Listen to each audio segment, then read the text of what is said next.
presenting an award to The Economist magazine. I'm a diving guy from Boston, a scientist, but as I've engaged with the world on ocean conservation, I find myself in all these economic situations, dealing with economists, dealing with attorneys, a lot more than I used to deal with taxonomists and more scientist types. In fact, I've been to Davos 3 times speaking there, and in 2009 I was on a panel with John Micklethwaite, the then editor of The Economist, and Bob Zeller, the president of the World Bank. The 3 of us were discussing the oceans, and that tells you a lot. You get a marine biologist next to an editor of a magazine next to the president of the World Bank. And we were trying to put together a new perspective on the oceans that involved money, involved economics, involved things that will change the day and move people. And I remember John said, either at that time or some other time, he said, "Ocean issues affect billions of people in ways that bring together business, politics, academia, and science." And that was, I believe, the same year that the first the World Ocean Summit was convened by The Economist.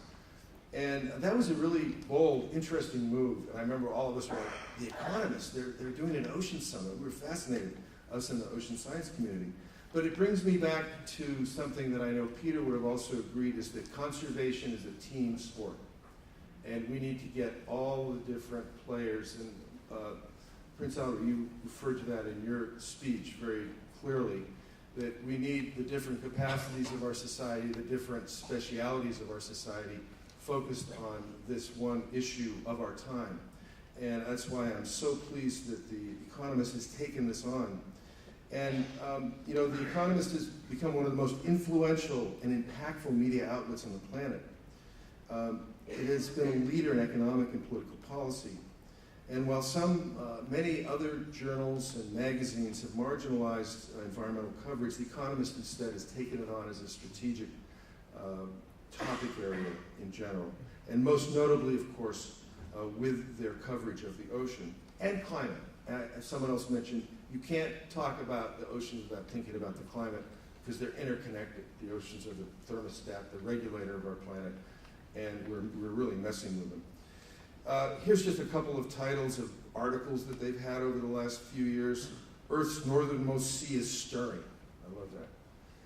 The consequences are both good and bad. Ocean of waste. Ocean innovation. I like this one. Davy Jones heat locker. and this, again, this brings me back to Peter. Again, Peter taught me the power of words. We used to sit around looking at individual words, and he'd say, "That's a powerful one." I go, "Yeah, that is."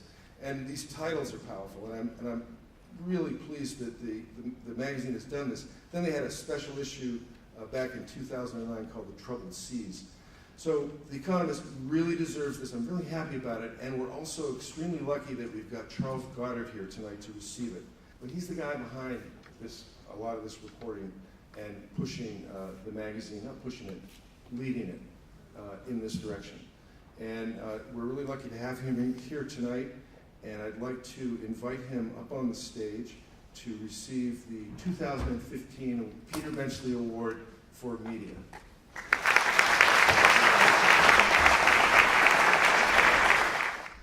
On behalf of all of those, I want to say a warm thank you, a deep thank you, deep gratitude really for this wonderful award.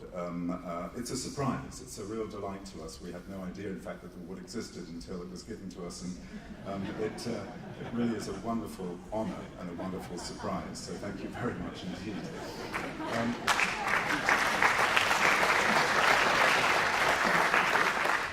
We truly are in extraordinary company, as we've just seen.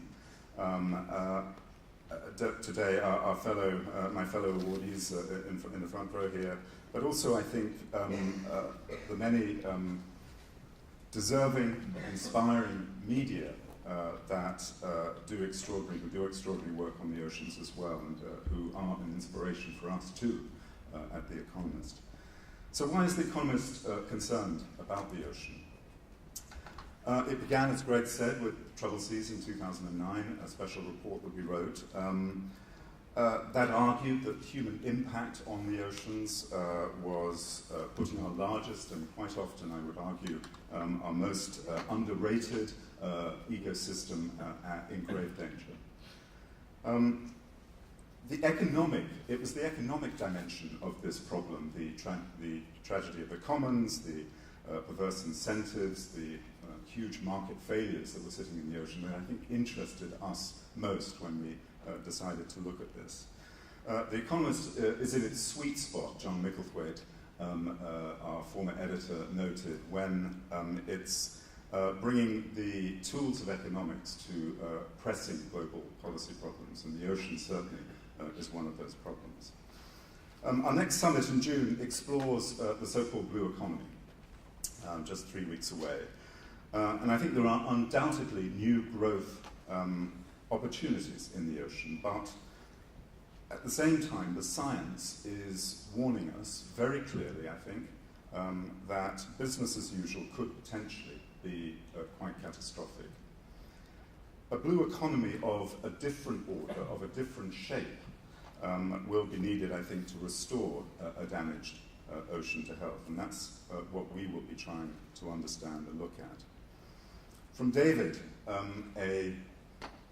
a friendly warning, I think, that from a fellow writer cautioned The Economist against any establishmentarian, if I remember the quote rightly, sense that the twin aims of further economic growth in the ocean and of sustaining the health of the ocean would not be just possible with a few tweaks of policy and with a slightly better management of the ocean.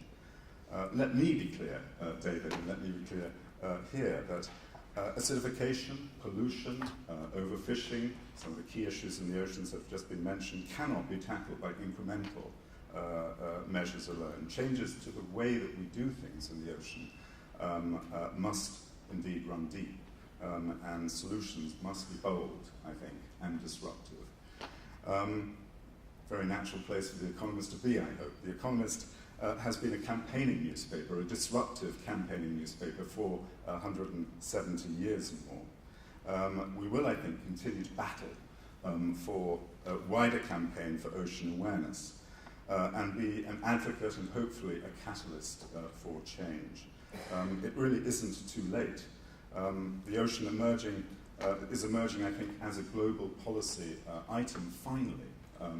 It's on the global policy agenda, and it's an enormous privilege, I think, for The Economist to join our peers and to be, I think, a small part of that process, to bring it into the public domain and to bring healthy seeds into the imagination of a global audience. This wonderful award will continue to aspire us to do that. Thank you very much indeed.